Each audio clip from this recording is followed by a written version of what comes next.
Hi class, sorry I'm not there with you today.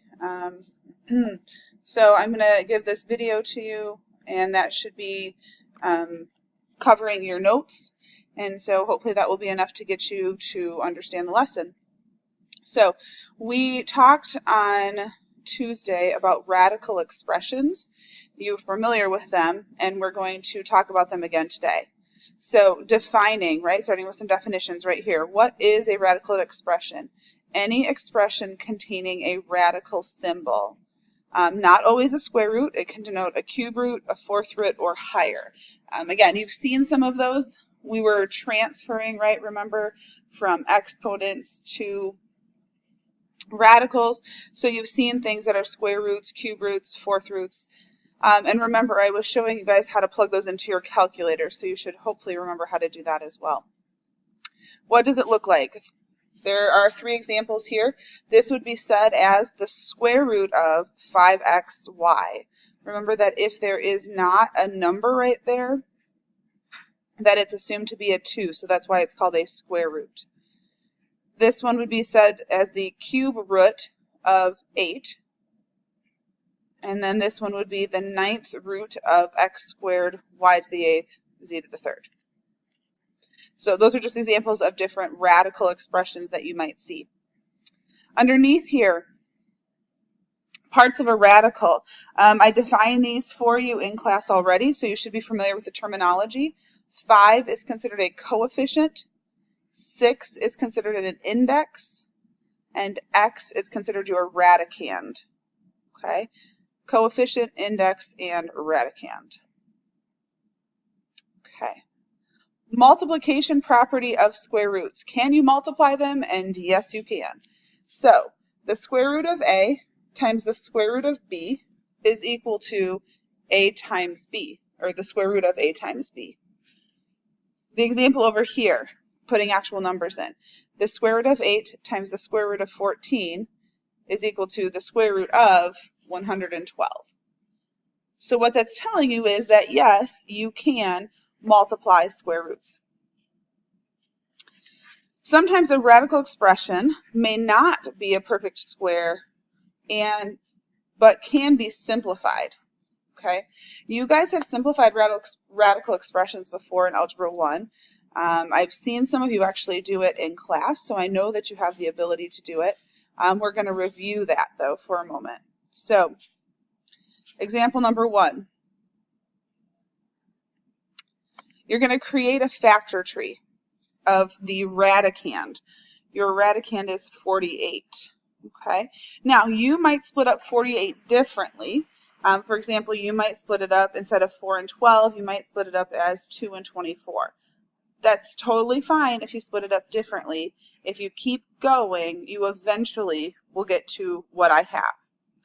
So I split it up as 4 and 12, and then 4 gets split up as into 2 and 2. 12 gets split up into 3 and 4, and then the 4 gets split up into 2 and 2 again. Okay? It says pull out pairs to the outside of the radical. All solo numbers go inside the radical. So the 2's are in pairs, and those 2's are in pairs, so 2 and 2. And then that 3 isn't paired, so that stays inside the radical. Then to simplify that, 2 times 2 is 4. So 4 square root of 3. Should make sense. Okay, let's go ahead and try the next one. Square root of 60. You're being asked to simplify this. So make your prime factorization or your factor tree for 60. 10 and 6. Again, you could choose something different. You could do 5 and 12. That works. You could do 2 and 30. Whatever works for you. Take the 10 and split it up 2 and 5. Take the 6 and split it up 3 and 2. The 2's make a pair, so that one goes on the outside. 5 and 3 are by themselves, so they go back inside the radical. And you multiply the 5 and the 3, so 2 root 15. 2 root 15. All right, go ahead and grab your whiteboards, please.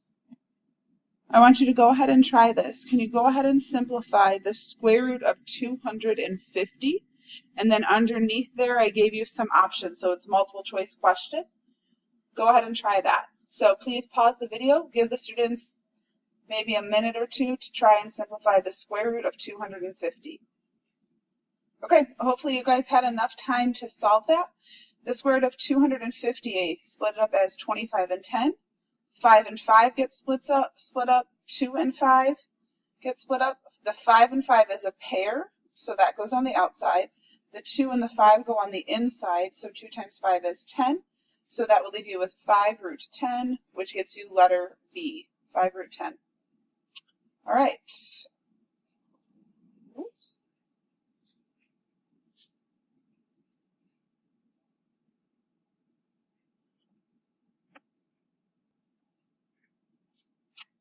All right, sometimes radicals can include algebraic monomials. Let's see how to simplify those. So first of all, a monomial would be something like 4x squared or 5x cubed y to the third or something like that. So it just means that there is something inside of there that is not just a number. Simplifying algebraic monomials, the nth root of x to the m power. If m is greater than n, then the monomial can be simplified. The number of sets of n terms can come out of the radical. So, first example you've got there, it says it is the square root of x to the third y to the fourth. Okay? So what you're going to do is, again, remember that your index is a 2, so you can write that in if that helps you. If you write that in, then you know that that is the number you're looking at. So the qualification is that m has to be greater than n. So this 3 has to be greater than 2. This 4 has to be greater than 2. Because it is, you can do this work. X to the third power. X, right? That's what x to the third power means. Y to the fourth power. Y. Split it up. Because there's a 2 as an index, you're going to take them out in a group of 2. Okay? So this x pair comes out as an x. This y pair comes out as a y. And this y pair also comes out as a y. So it's a y squared. And the only thing left over is x. You can do the same thing with the next one. This one, your index is a 3. So you're looking for triples. X cubed is x, and x. Y to the fourth power, y, and y. So x is in pairs of, or in groups of 3, and y in a group of 3. So this x goes on the outside, this y goes on the outside, and there's one left over there. This needs to be fixed. Do you see how there's a cube or an index of 3? You really should have an index of 3 there. So you should probably write that in. That would be a mistake in the notes. Okay, next one. Fourth root of x to the third y to the fourth. Based on the original definition where m has to be greater than n, right? This is our m, this is our n. You can actually not have to mess with the x's because you know that they're not going to come out. But that's up to you. If you expand it, you can tell there's only 3 x's. There isn't a group of 4. Expand the y's, that's a group of 4. So a y goes on the outside, but all the x's stay on the inside. Couple more examples. Example number 1 in your notes. 32x cubed, the square root of 32x cubed. So this is a combination of what we were doing before and what we just practiced. So you're going to do the square root of 32 and get your answer. Then you're going to do the square root of x to the third, get your answer, and then you're going to put them together. Okay, so square root of 32. Factor tree, 4 and 8. 4 gets split into 2 and 2.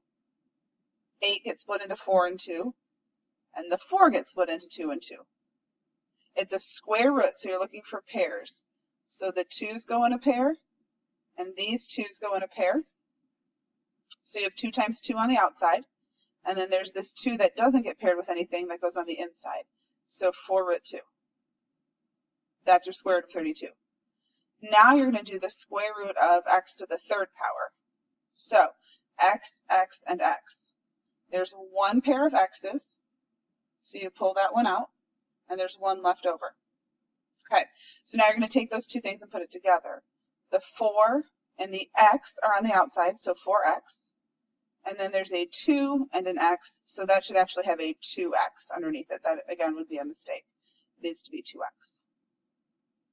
So your answer should be 4x square root of 2x. 4x square root of 2x. Next example. This one got even longer.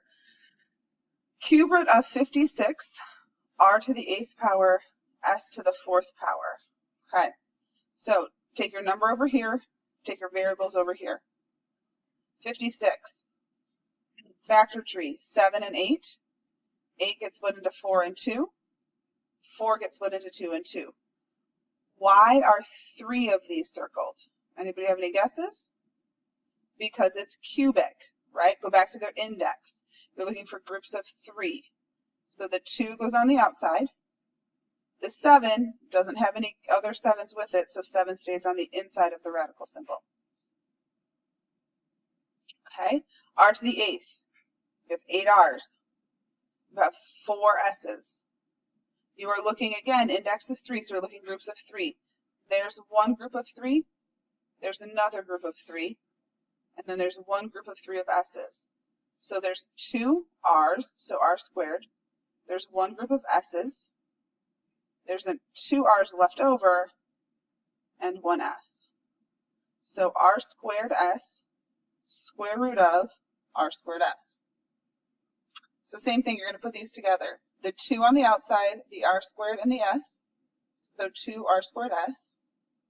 The 7, the r squared and the s go together, 7 r squared and s. Again, the fix I would make is right here, there should be an index of 3. That is definitely a mistake. That should be an index of 3. So please change that for me. 2 r squared s cube root of 7 r squared s. Okay. Fourth example. 49. What is the square root of 49? That's easy. 7. That's a perfect square. You don't have anything else to stay underneath the radical. X to the 9th, y to the 15th. Write that all out. You'd have 9 x's. You'd have 15 y's. You're looking for square roots, so you do pairs of x's. There's 4 pairs. 1 left over. You would do pairs of 15. So there should be 7 pairs and 1 left over. You can actually do this doing division. So if you think your index is 2, how many times does 2 go into 9? 4 times. How many is left over? 1. Do the same thing with y's, an index of 2. How many times does 2 go into 15? 7 times, which is 14, and there's 1 left over. So if you don't feel like writing out all of the variables, you can just do it through division. Don't forget there was a 3 in the original problem, a 7 from your radical, x to the 4th, y to the 7th, and x, y are left over. Do me a favor, take this one more step, multiply those together. That should be 21. So 21, x to the 4th, y to the 7th, the square root of x, y. All right, go ahead and try this one on your boards. So grab your whiteboards. Square root of 450 z to the 10th power. Square root of 450 z to the 10th power. Go ahead and pause this video. You might want to write it on the board. You're going to have to pull up the next video for the rest of the notes.